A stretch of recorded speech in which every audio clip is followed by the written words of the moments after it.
144000喺《示錄》嘅第14章嗰度話乜嘢啊？佢哋係童身，佢哋係冇同女人有過關係嘅人，佢哋係咩人？性別係男人。嗰《約翰福音》12章26節講咩？係咪同受苦咧？咁你教會嗰144000人係咪都同耶穌一齊受苦啊？喺紐約總部嗰11個中央長老團有冇同耶穌受過苦啊？耶穌被鞭打，佢哋有冇被鞭打啊？耶穌記得佢哋有喎。係咯，係啊。第一世紀嘅基督徒有喎。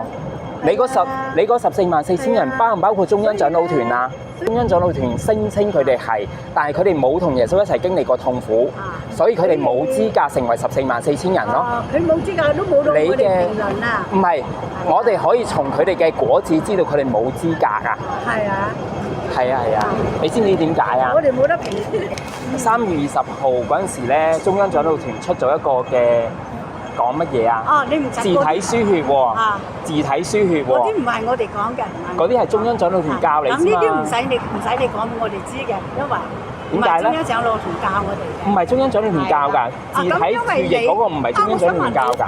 你唔係耶和華見證人啊？嗬？我點解會係耶和華見證人咧？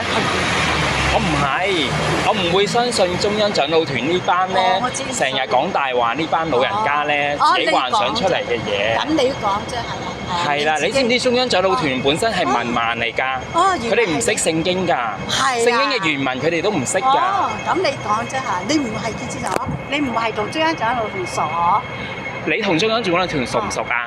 你見過佢哋？我從佢哋耶穌話乜嘢啊？從佢哋嘅果子認出嗰啲係假先知。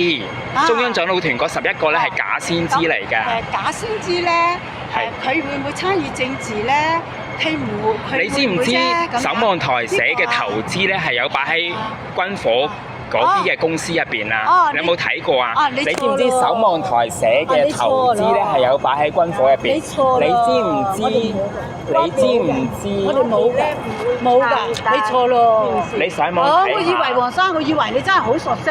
我係好熟悉㗎，包括乜嘢咧？你真係錯咯。你知唔知耶和華見證人係乜嘢咧？耶和華見證人係聯合國嘅其中一個成員。你錯啦，我哋都冇參與嗰啲咯，我哋好了解嗰啲啦。你好了解啊？你知唔知啊？1990年至2000年嗰10年入邊，佢哋係屬於。黃生啊，可能你係同雲測嗰啲誹謗我哋嘅人係聽過嚟同我講㗎啦。係咪啊？我多謝你講㗎啦，不過咧，我唔會同你拗落去，但係咧。我講事實唔需要拗㗎，事實唔需要拗。